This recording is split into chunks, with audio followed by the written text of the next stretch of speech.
Conselho Regional de Administração do Rio de Janeiro está em Campos dos Goytacazes para o primeiro debate cultural de 2013. Na noite de hoje, o Instituto Chiquinha Gonzaga apresentará o texto de William Shakespeare, Rei Lear.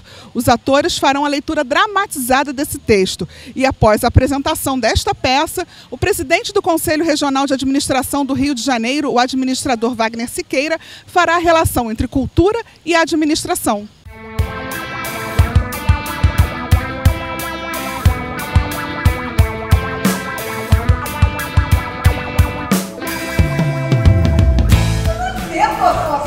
Não quero esperar até um segundo.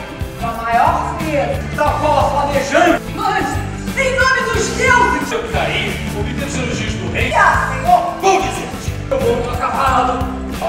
Você é tão belo resultado. Essa porta para enxoval eu vou entrar. É por isso que agora estou diante. Arte e vida são irmãs siamesas.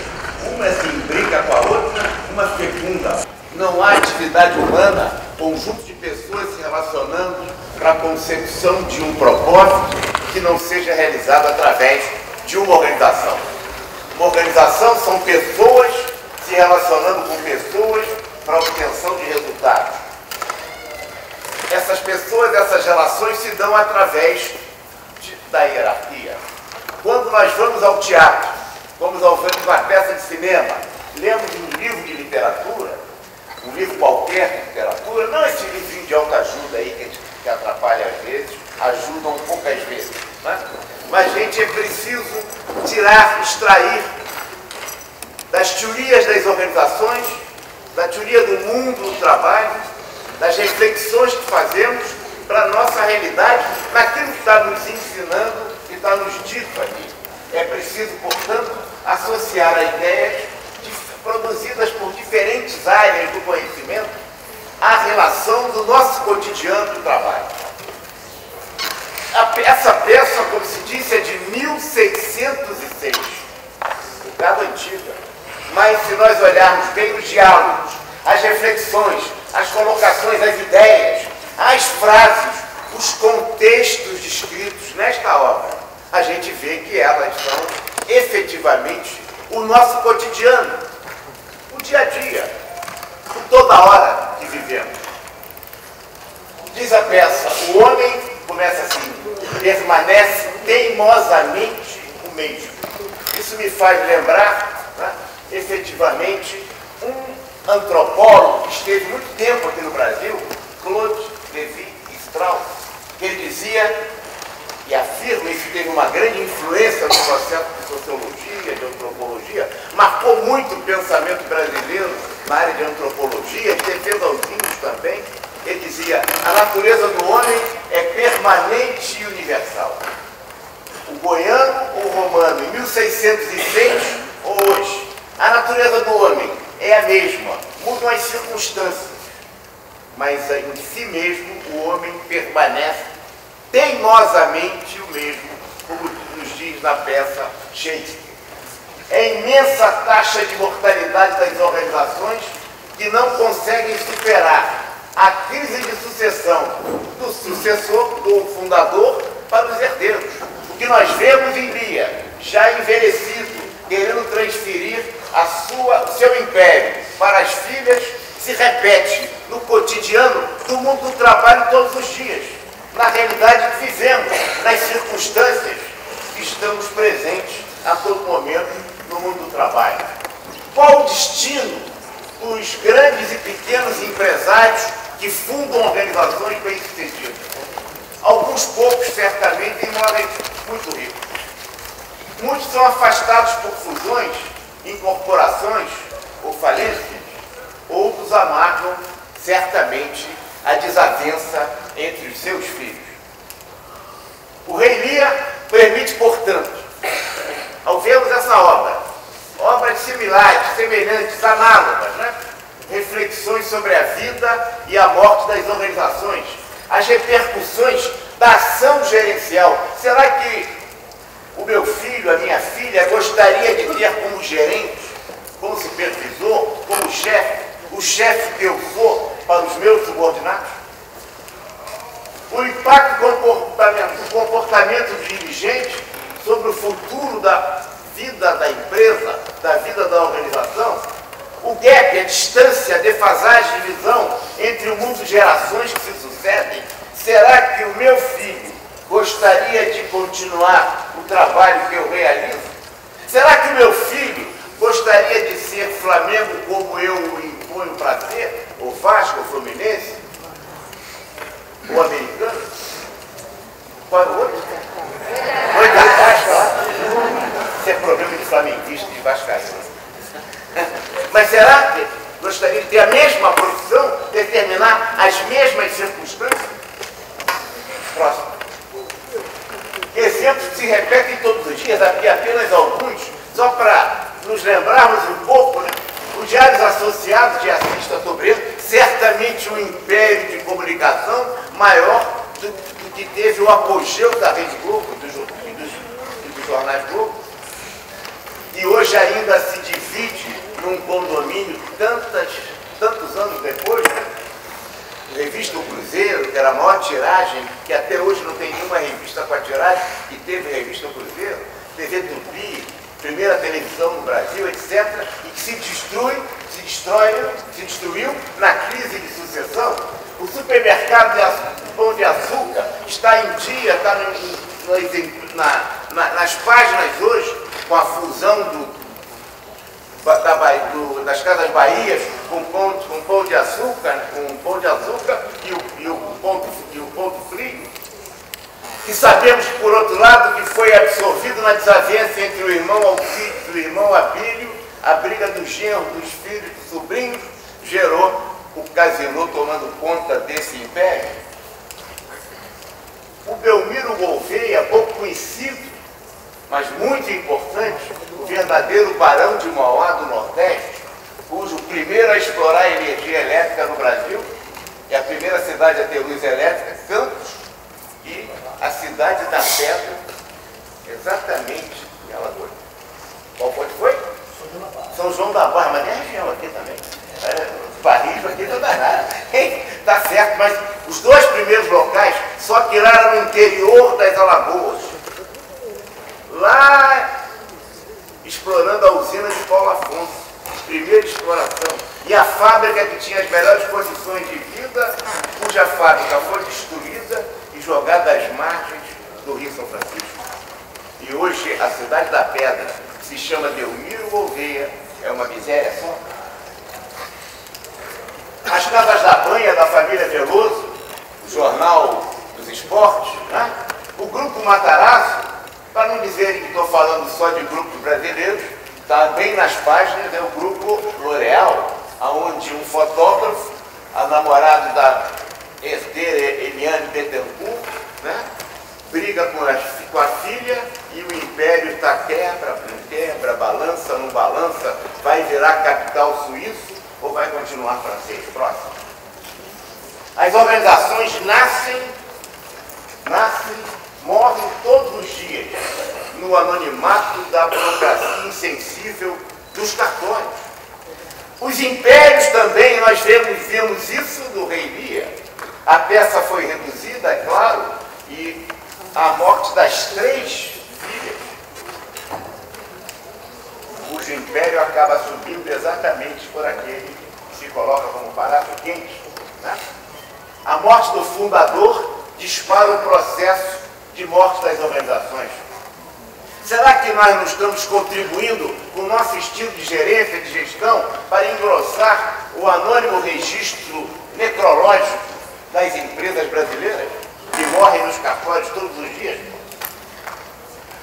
O drama da sucessão de Rei Lear, portanto, não é um episódio isolado, solto, perdido no espaço, tão genialmente descrito por Shakespeare. É a descrição das circunstâncias do cotidiano da crise de sucessão no mundo das organizações. No cotidiano das organizações, a decadência é a única lei da história. É claro, Marx tentou prever as profecias do determinismo da história, mas o que a gente constata mesmo é a decadência como efetivamente a realidade do mundo das organizações. Crescem, se desenvolvem e entram em decadência. Poderíamos até dizer que as organizações não ficam velhas, ficam obsoletas. e morre. Próximo. Reivindica a organização. São as paixões que movem as empresas. São as paixões que movem o teatro. Em verdade, as paixões movem o ser humano. Nós, profissionais de organização, buscamos muito a racionalidade. E é importante. Mas as organizações, nós vamos ver adiante, não são lógicas como os computadores. As organizações são psicológicas. A gente busca uma racionalidade a tal ponto, que ficamos tão cercados na técnica, que acabamos virando tecnocratas. E a tecnocracia, né, ela é mais brutal, mais grosseira, mais de resultados piores do que de um político puro e irresponsável. Porque a tecnocracia é produzida por um alienado do poder. As organizações são pessoas se relacionando com pessoas para a consecução de objetivos, como diz. Portanto, a organização nada mais é do que uma ficção jurídica. Se nós tirarmos as pessoas deste teatro, os seus funcionários, vamos ter um prédio, não vamos ter um Teatro Trianon, não vamos ter uma organização, vamos ter apenas um prédio. Para que haja organização, há que haver pessoas. E quando tem pessoas, tem paixão, tem relacionamento, tem interação. E nós, profissionais de administração, temos que considerar a racionalidade do processo decisório, mas não podemos esquecer a importância que o processo decisório sofre, as influências, as repercussões do processo decisório efetivamente marcadas pelas paixões que efetivamente moram nos seres humanos. Próximo. O dono do negócio pode ser o maior ativo, mas também pode ser o maior passivo da organização. Aquela qualidade, aquele mérito que fez com que aquela pessoa construísse um império, pode ser, num determinado momento, a razão de sua destruição. Aquela qualidade pode se transformar também no maior defeito. E essa contradição, esse paradoxo, muitas vezes não nos permite ver que uma pessoa pode ter um enorme ativo, mas ter também um enorme passivo. E qual é o resultado desse ativo e desse passivo? Porque a pessoa pode ser de quem a organização mais depende, tanto para crescer, como para se estagnar ou morrer. Como fazer para transformar a crise de sucessão de um passivo em ativo? A pessoa pode ser produtiva e prejudicial, pode ser o alfa e o ômega, ativo e ocioso, contributivo e perdulário. A razão do crescimento e a razão da sua decadência. Próximo. Como disse, as pessoas não são lógicas, as organizações não são lógicas, as pessoas também não são lógicas como os computadores, são psicológicas. Não há organização sem pessoas. Portanto, as pessoas não reagem ao mundo objetivo, mas ao mundo de suas percepções. Como eu percebo, é como eu me comporto. É em função das percepções que o processo decisório se dá. 3 filhas e ele exatamente excluiu aquela que tinha o sentimento mais real e efetivo. A percepção, a arrogância, a perspectiva, né? A perspectiva do rito de passagem da mudança fazia com que ele, em verdade, projetasse naquelas duas a compulsão que ele tinha de receber o amor sem perceber. E as duas estavam sendo cínicas ou hipócritas e não sinceras. Há organizações que não conseguem processar o rito de passagem a que se referia Freud. Vejam, não é só organizações, podemos até ampliar aí. Há países assim, se nós olharmos países que cultuam, né, como a Argentina hoje, por que não viver? E ainda pensa que nós não conseguimos enterrar Perón. Espero que não seja o caso agora da Venezuela. Exatamente essas circunstâncias. Não se consegue fazer o rito de passagem para viver um outro momento. Próximo. As organizações, muitas vezes, são estratégias utilizadas pelo empreendedor, pelo indivíduo, para alcançar os seus objetivos de vida. Ora, se ele pretende assim, as organizações passam a ser clonadas, passam a ser um clone do próprio fundador. Ou o executivo muda, ou ele se muda. O empreendedor efetivamente disposto a processar o processo de mudança, a compreender que a liderança é função do líder, dos liderados e da situação. Mudou o líder, mudaram as circunstâncias. Se o líder não muda, o processo de liderança. Muda os liderados, muda o processo de liderança. Portanto, há que se ter alteração em relação a isso. Próximo. O pior cego é aquele que não quer ver. Isso me faz lembrar, né? Isso me faz lembrar do Antônio Vieira, que dizia da arrogância, a cegueira da arrogância, num dos seus sermões. Que ele não consegue perceber pela arrogância. Lear não percebia a diferença entre as três filhas e por isso errou no seu processo decisório. Será que nós percebemos também no cotidiano, como gerentes, como supervisores, essas circunstâncias? Vou repetindo do meu filme. Não é o que nós vemos, né? Não é o que você olha, mas melhor dizendo, o que você vê. O que é visível, mas que não é visto. Próximo. O que foi a maior força do líder, como disse, pode ser agora a sua maior fraqueza. Próximo. Organização, muitas vezes, é uma extensão da personalidade do dirigente. Nós vemos isso em países, em processos políticos de hoje. Tal pai, tal filho.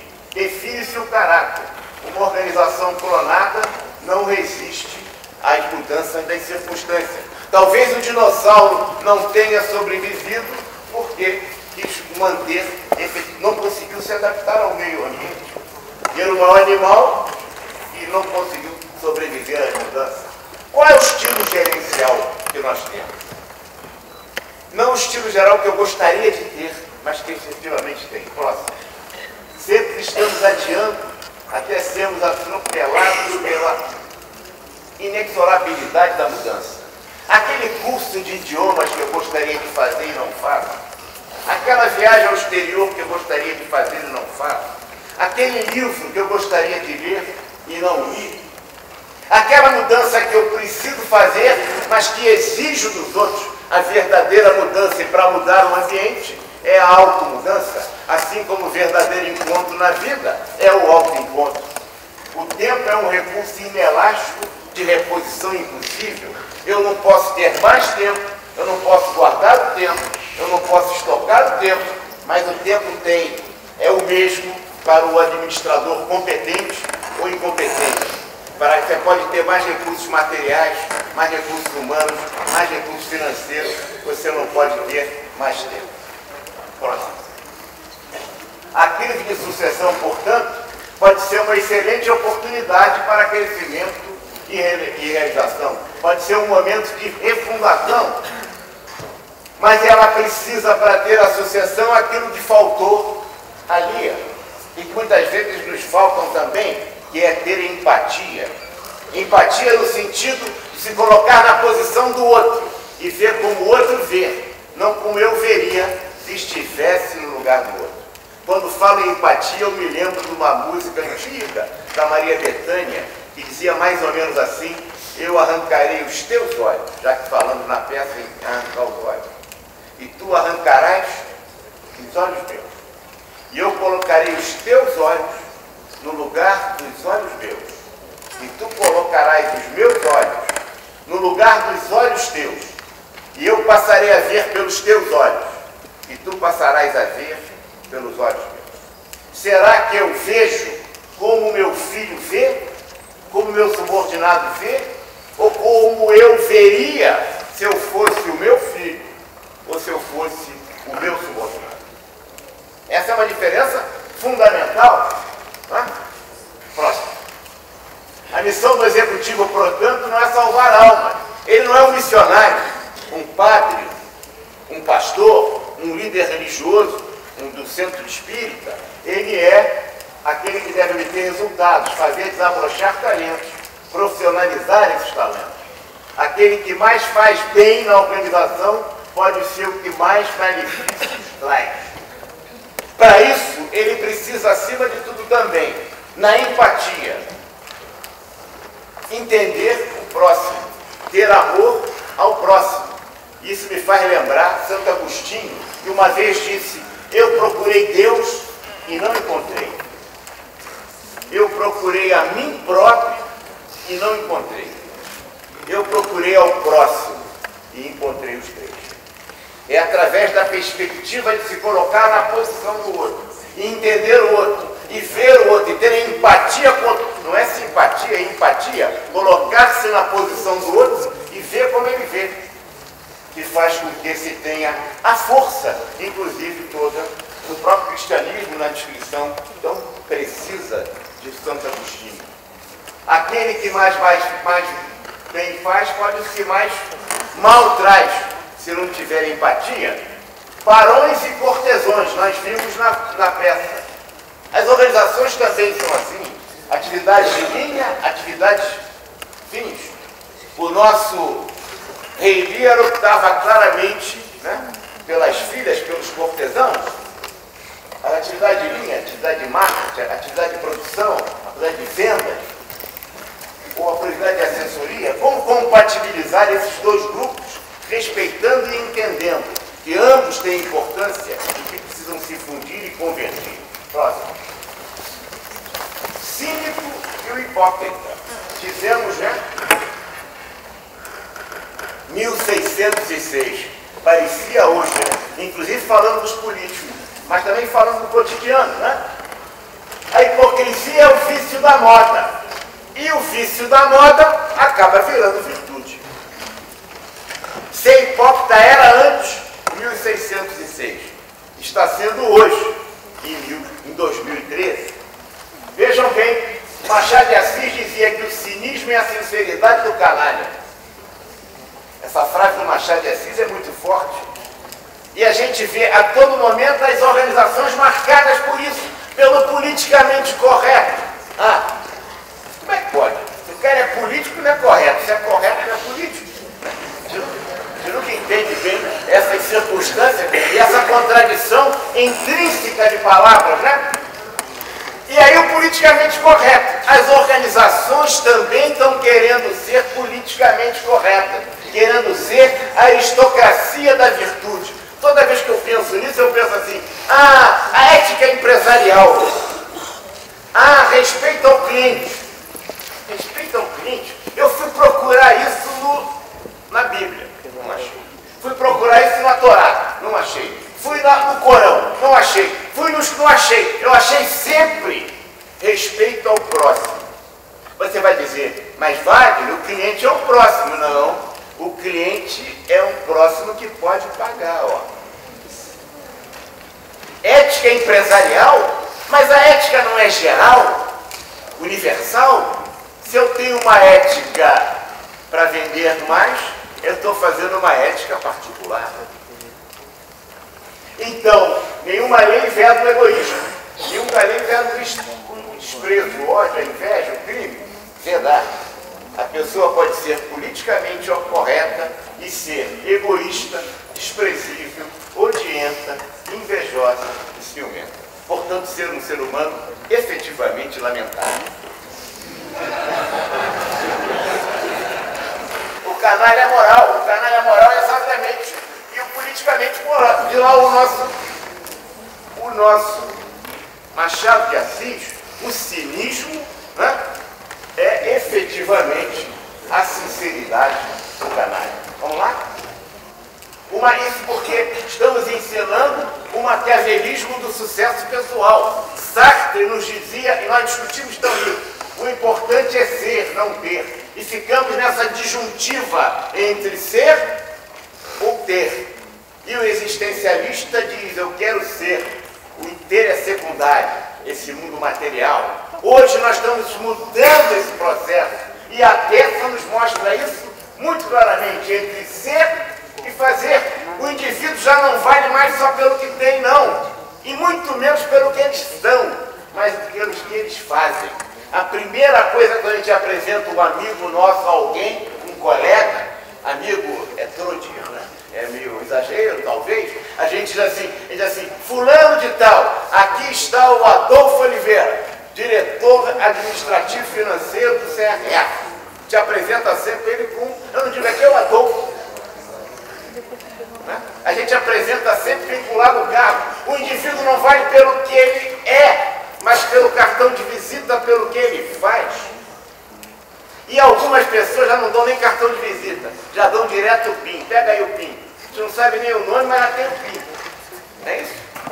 Qual é o PIN? A gente não sabe o nome, mas toca o PIN para ele. Então, as organizações estão valorizando exatamente aquilo que o indivíduo faz.